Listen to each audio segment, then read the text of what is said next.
여러분 이미 광고 말씀을 드리고 또 소개했습니다만 오늘은 대림절 혹은 대강절 둘째 주일 아침입니다. 여러분들의 가정과 여러분들의 심령 위에 그 주님 약속하신 평강과 기쁨이 넘쳐나기를 소망합니다.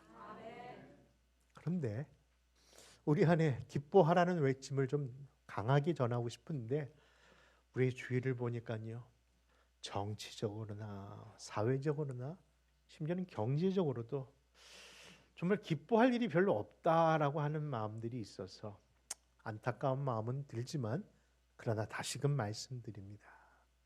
사랑하는 성도 여러분, 우리는 기뻐할 이유가 있는 줄 믿습니다.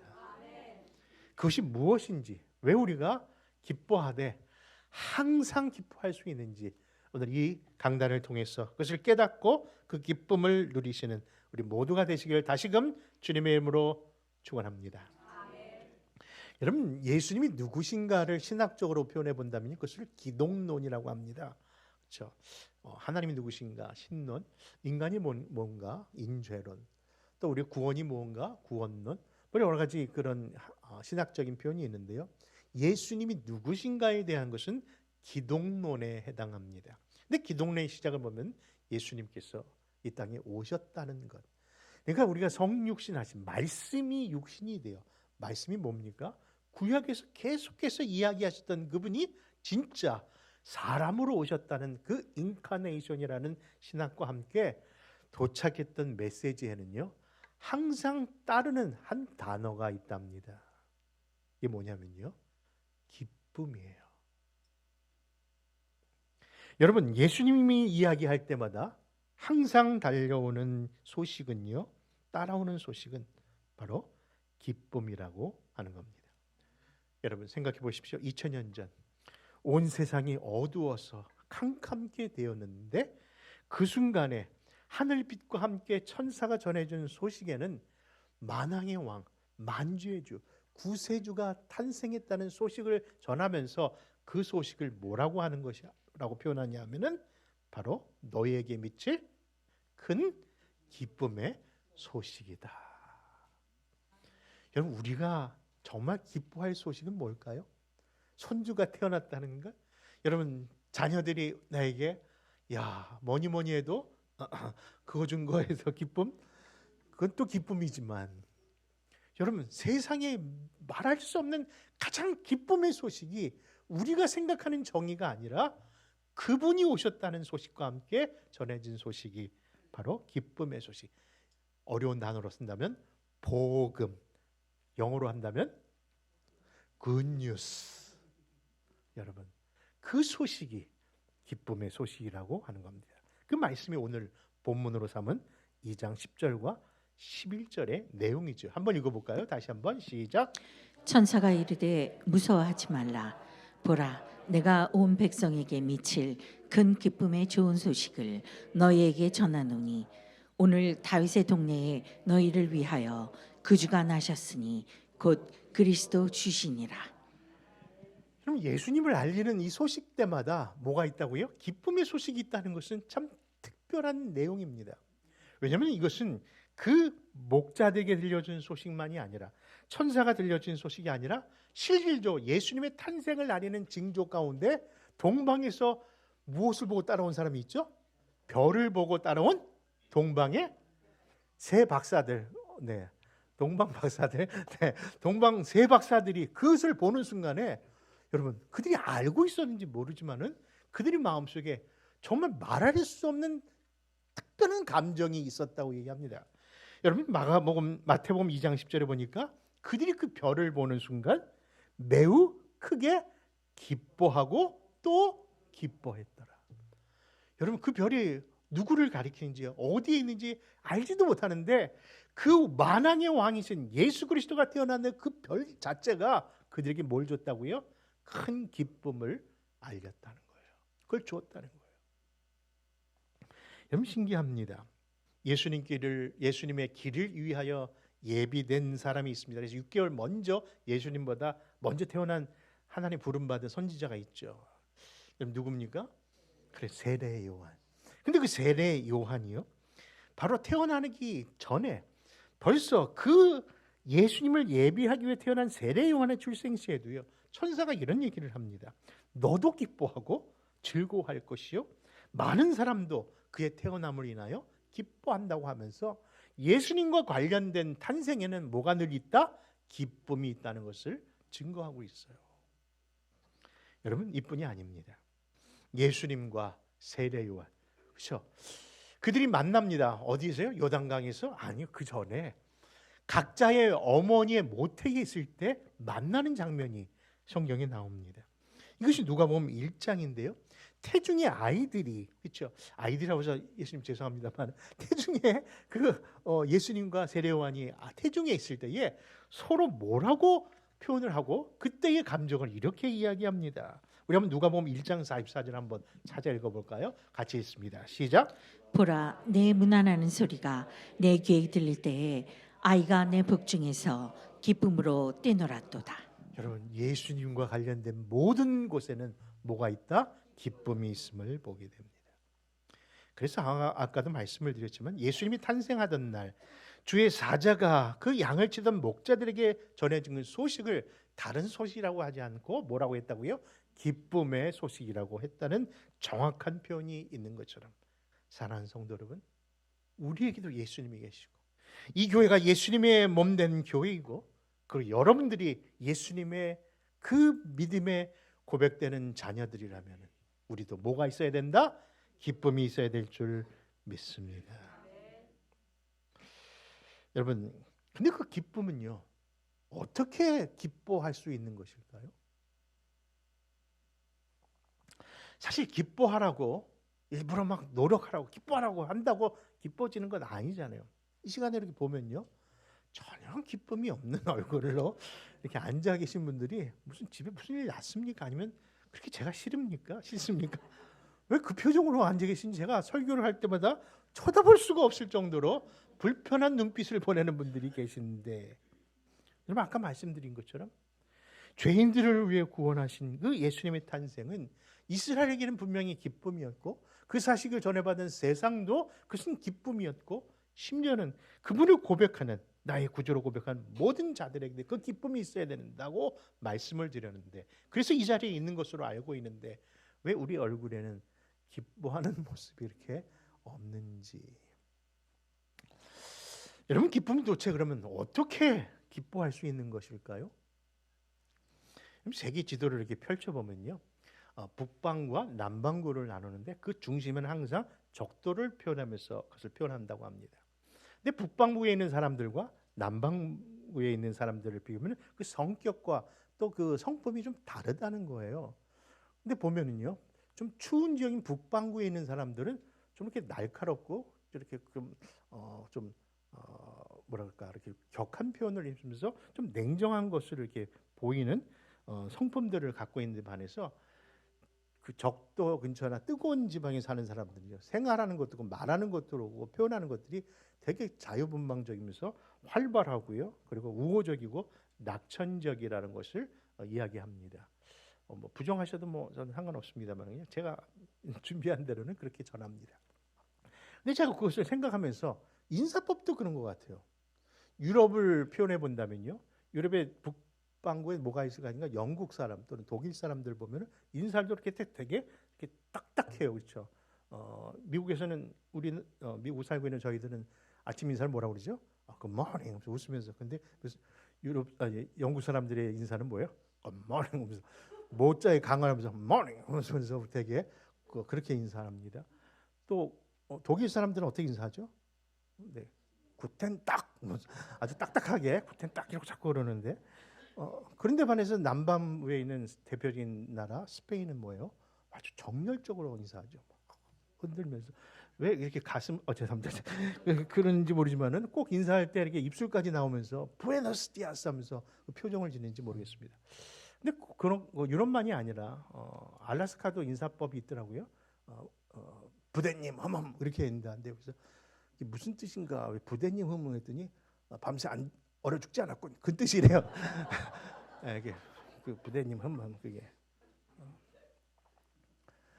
근데 여러분, 이렇게 우리 성격적으로 또는 인사법이 왜 이렇게 다를까? 왜 지역마다 이렇게 그 형성과 그 태도가 다를까? 학자들에게 물어보니까요. 그들이 나름대로 견해가 있었어요. 뭐라고 하냐면은 그게 일조량에 따라 성격이 형성되었다는 거예요. 햇빛을 얼만큼 받느냐. 그러니까 햇빛을 많이 받은 사람들은 여유가 있는데 그냥 그 비구름 속에 그늘 속에 있는 시애틀에 오래 계신 분은 성격 좋으신 걸로 알고 있는데 네, 거기를 제외하고 그런데 불구하고 이 일조량에 따라서 그 사람의 성격이 드러날 수 있다고 하는 연구 결과가 있다고 합니다. 이 순간 한번 옆 사람 보면서 이 사람 어디서 출신인가 확인하시기 바랍니다. 근데 여러분, 지금 우리가 이 성경을 통해서 말씀 나누고 하자는 그 기쁨이, 그 성격이 아니면 그 태도가 어떤 환경이나 성격 때문에 형성된 얘기하는 것 아닙니다. 우리의 기쁨은요, 어디서 자라났고 어떤 환경 속에 있어서 기쁜 것이 아니라 정확하게 말씀을 드리는데 우리의 기쁨은 예수님 때문입니다. 그분이 이 땅에 왜 오셨고 이 땅에 무엇을 하셨고 왜 그분이 십자가에 돌아가셨고 왜 3일 만에 다시 살아나셔서 하늘에 오시면서 내가 너희를 위하여 다시 오마 하셨던 그 메시지를 듣는 순간에 내 환경은 다름이 없는데 내 안에 뭐가 와요? 너무 감사한 마음에 기쁨이 넘치다는 겁니다. 그 기쁨이 우리를 사로잡으면서 이 안에 내 삶의 모든 삶의 소망과 그 모든 목적이 그분에게 있다는 것을 고백하는 순간에 도리어 샘솟는 기쁨이 뽀글뽀글 계속해서 나오고 있는 줄 믿습니다. 여러분 국어사전에도 봐도요, 기쁨은 결코 외적인 동기가 아니라고 표현되어 있더라고요. 이것은 내면에서 오는 것이라고 표현하고 있습니다. 여러분 그렇습니다. 우리에게 허락하신 이 기쁨의 근원이요, 우리 안에 계신 예수님 때문에 우리가 형성된 기쁨인 것이죠. 여러분 복음서에 보면요, 사람 중에 난 자 중에, 사람이 난 자 중에 가장 큰 자라 칭찬받는 사람을 이야기합니다. 이미 표현된 사람이라 그냥 바로 말씀드리는데 세례 요한입니다. 세례 요한은요, 사람이 난 자 중에 예수님을 제외하고 제일 큰 자라. 우리가 아는 아브라함이나 뭐 다윗이나 또 다른 사람을 큰 자라고 할 것 같은데 성경은요, 세례 요한을 큰 사람이다. 야, 이 사람은 대단한 사람이라고 그렇게 표현을 합니다. 근데 그렇게 세상에서 큰 자라 한 자도요, 그 안에 기쁨이 항상 있었을까? 여러분 세례 요한의 이 땅의 사명은요, 예수님을 예비하고 증거하기 위해서 온 사람이고 그 사역을 했던 사람입니다. 그런데 불구하고 이 세례 요한도 잠시나마 그 기쁨이 사라지고 불안으로, 그래서 염려로, 근심으로 자기의 마음이 요동쳤던 순간이 있었답니다. 언제인고 하니 바로 그가 감옥에 들어갔어. 갑자기 불안한 마음이 들면서 무슨 생각하면 내가 여지껏 만났고 여지껏 증거했던 그 나사렛이라고 하는 그 예수가 진짜 그리스도가 맞을까 하는 불안한 거, 그런 의심이 들어간 거예요. 여러분 다시 처음부터 얘기한다면 세상에서 큰 자, 이 세상에서 큰 자라 성경이 칭찬하고 있는 그 자도 누구에 대한 확신이 무너지니까 예수가 누구신가에 대한 확신이 무너지는 순간 여러분 그 기쁨은, 즐거움은 그건 사라지고 불안한 마음이, 근심 걱정이 일어나다는 거예요. 여러분 여기에 우리 안에 삶의 비결이 있고 기쁨의 비결이 있는 것이죠. 여러분 누가 계시다는 것, 내 안에 누가 계시다는 확신이 우리의 삶의 기쁨을 주장한다는 것이죠. 그를 증명하듯 사도 바울은 어떻습니까? 이 세례 요한보다 더 오랜 기간 고통과 고난과 고행 속에서 그런 감옥 생활을 하고 그 마지막 인생도 이제 사형틀로 넘어갈 그런 상황 속에서도 그 옥중서신이라고 하는 서신이라고 대표적인 빌립보서를 보면요, 그 사도 바울이 빌립보 성도들에게 뭐라고 편지의 글을 쓰느냐면요, 다음과 같은 내용의 글을 보냅니다. 여러분, 환경이 아니었던 거죠. 여건이 아니었던 것이죠. 여러분, 그것을 빌립보서 4장 4절에 말씀하고 있는데 우리 한번 말씀을 한번 들어볼까요? 4장 4절입니다. 시작. 주 안에서 기뻐하라. 내가 다시 말하노니 기뻐하라. 여러분, 죽음의 공포, 외로움, 배고픔, 추위, 대적의 위험 속에서 어떻게 사도 바울은 그 옥중에서 기쁨이라는 단어를 이렇게 자신 있게 쓸 수 있었을까요? 그것은 그 읽은 말씀에서 나와 있지만은 그가 어디 안에 있기 때문에. 우리는 어디 사는 어느 출신 사람들이라고요? 우리 어디 집 현주소가 어디라고요? 주안에. 경기도 주안 아니라고 또 말씀드립니다만은, 여러분, 주안에 살면요 뭐가 온다? 기쁨은 자연스러운 현상이 된다는 거예요. 여러분, 내가 주 안에 있고 주님이 내 안에 계신다는 것을 확신한다면요, 여러분, 염려와 근심은 이방인의 것이기 때문에 그것은 사라지고 내 안에 기쁨과 감사가 넘치더라고요.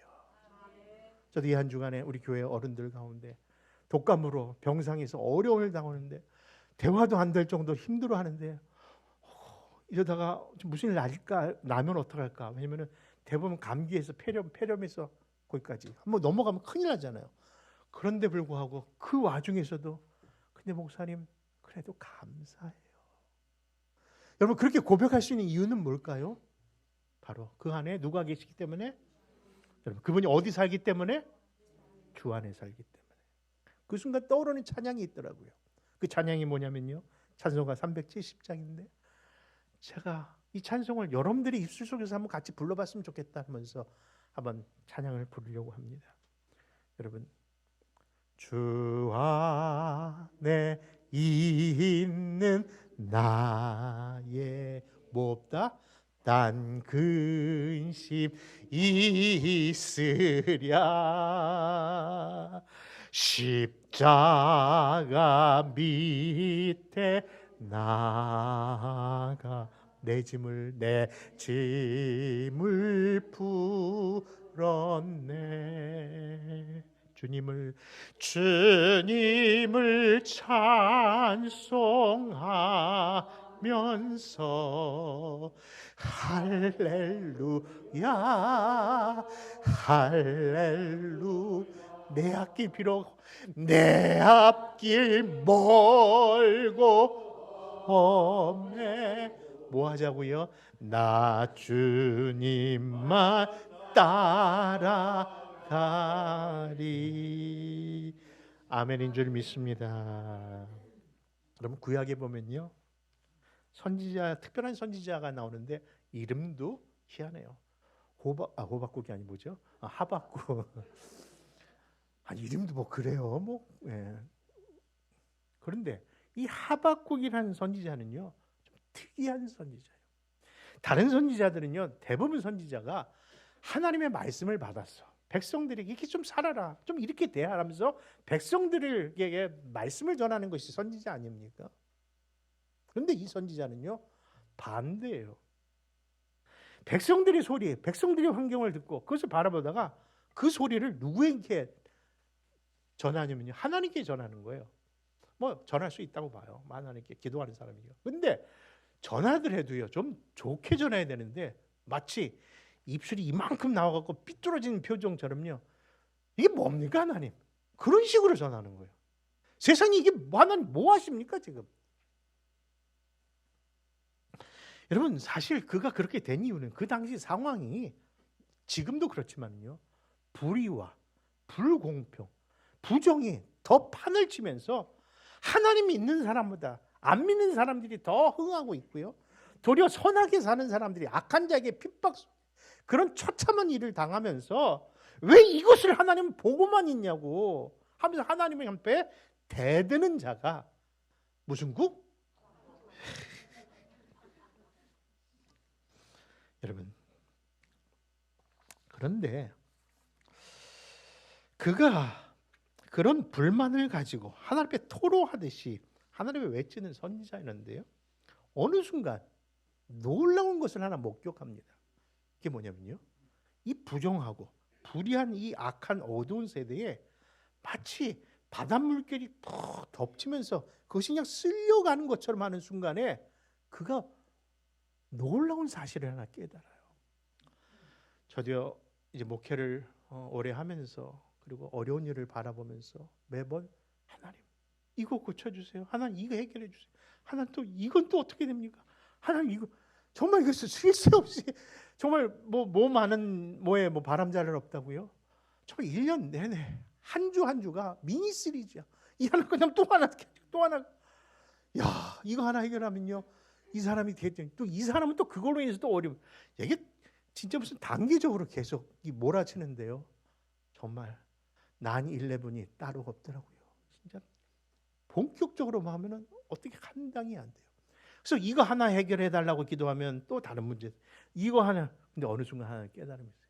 하나님 한꺼번에 한 방에 이게 뭐냐면은 단순한 하나의 사건이 아니라 진짜 하나님의 은혜가 우리 안에 몰아치면은 그 각각의 문제, 개개의 문제, 우리가 답답해하는 모든 문제들이 한꺼번에 씻겨 내려갈 것이다.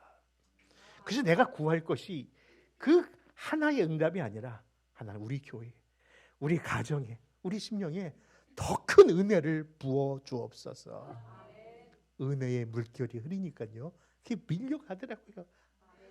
이거 경험한 사람은 아시잖아요, 그렇죠? 야, 그러면 이게 아무 일도 안 일어나. 한 사람 그 사람으로 문제가 아니라 하나님이 하신 일이기 때문에. 여러분 그렇습니다.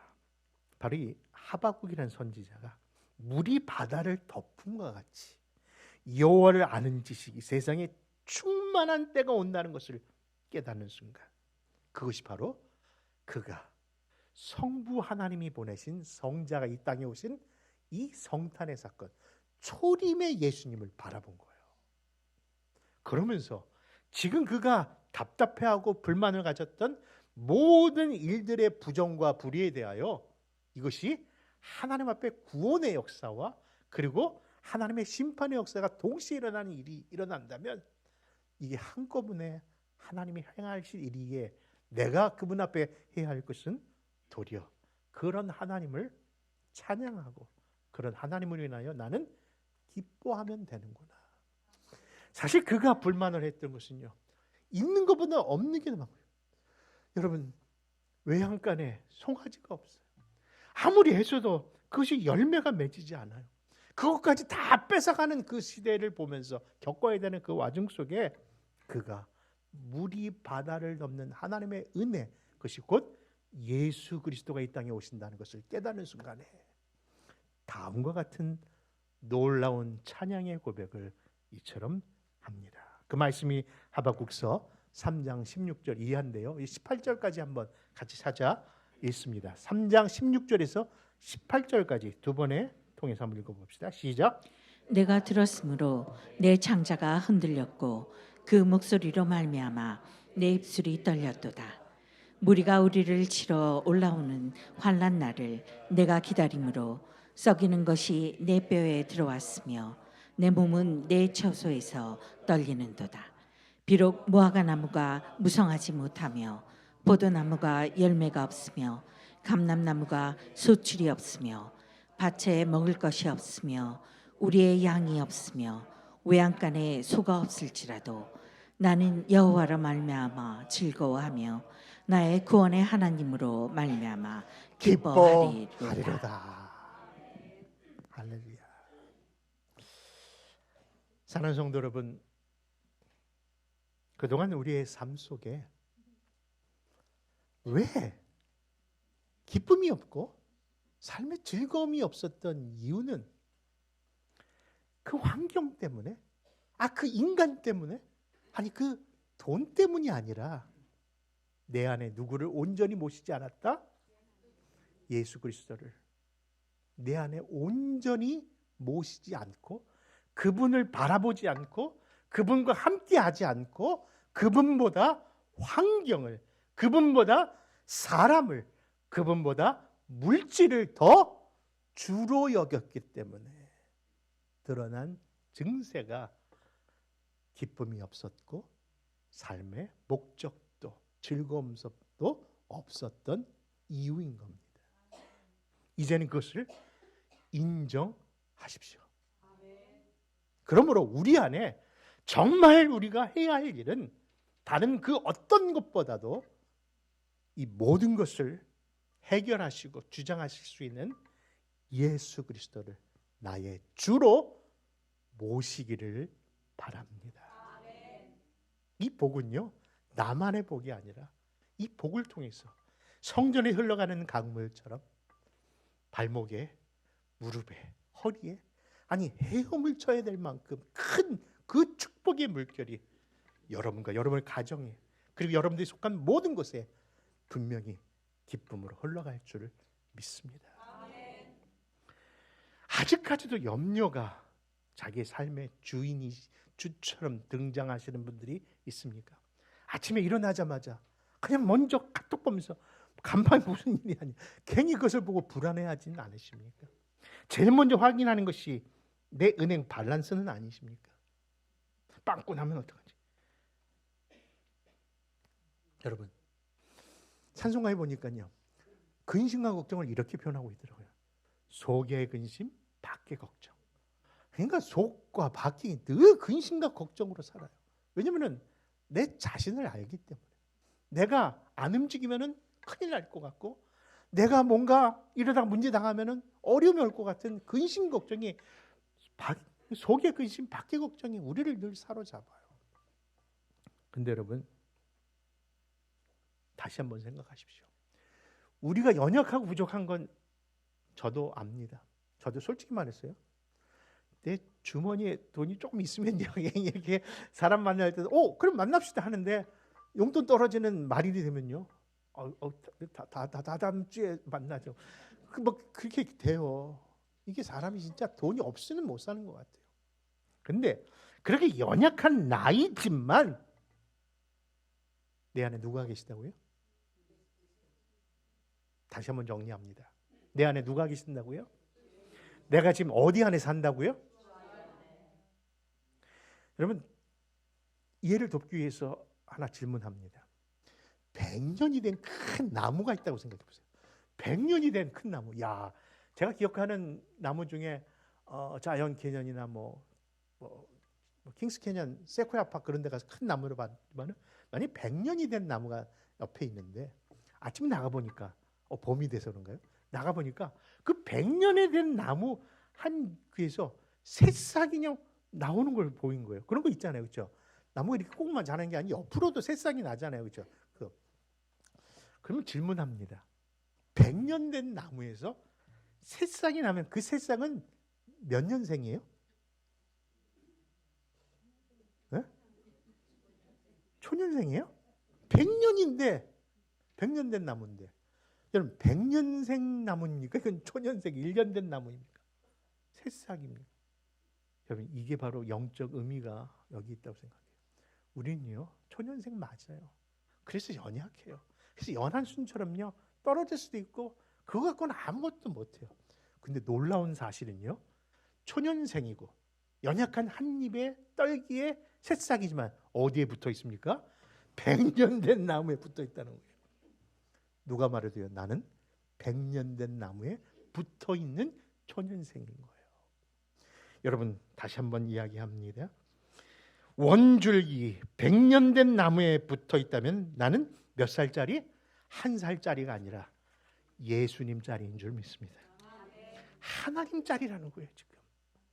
그래서 예수님도요, 내가 포도나무니 너희들이 나 안에 붙어만 있다면, 그렇죠? 놀라운 결과가 일어난다는 것을 강조하시면서 그 유명한 요한복음 15장 5절은 이렇게 증거하십니다. 같이 읽습니다. 시작. 나는 포도나무요 너희는 가지라. 그가 내 안에 내가 그 안에 거하면 사람이 열매를 많이 맺나니 나를 떠나서는 너희가 아무것도 할 수 없습니다. 그럼 반대로 표현하면, 내가 그분 안에 있다면 이제 모든 것을 할 수 있고, 내가 그분과 함께 한다면 모든 것이 될 수 있고, 내가 그분과 함께 동행한다면 이제 나눌 수 있는 자까지 이르게 하실 줄 믿는 겁니다. 그러므로 환경 때문에 더 이상 핑계하지 마십시오. 사람 때문에 하고 그 사람 탓하지 마십시오. 돈 때문이라고 그것만 바라보지 마십시오. 내가 기뻐할 수 있는 이유는 바로 예수 그리스도이십니다. 그분이 멀리 있는 하나님인 줄 알았는데 가까이 오셔서 이 땅에 오셨고, 이 땅에 오셔서 그냥 예루살렘에 태어나시는 끝으로 된 것이 아니라 지금은 내 안에 영으로서 그리스도의 영으로 계시니 주 안에 있는 나에게 왜 딴 근심이 있겠습니까? 그러므로 사랑하는 성도 여러분, 우리와 함께 하시는 주님 생각하시면서 그분을 나의 주님입니다, 이제 예수님을 믿겠습니다라고 고백만 하신다면 하나님의 영적인 그 권능과 약속이 여러분 상속자처럼 밀려 들어올 거로 믿으시기 바랍니다. 그리고 그분을 영접하신 분이라면 아직도 온전히 주님을 모시지 못했다는 것을 회개하면서 이 시간 그분이 함께하는 동행의 삶을 살아 약속된 영광과 그 풍성한 평강을 누리시는 교회와 그리고 가정과 온 성도들 되시기를 주 예수의 이름으로 축원합니다. 기도하겠습니다.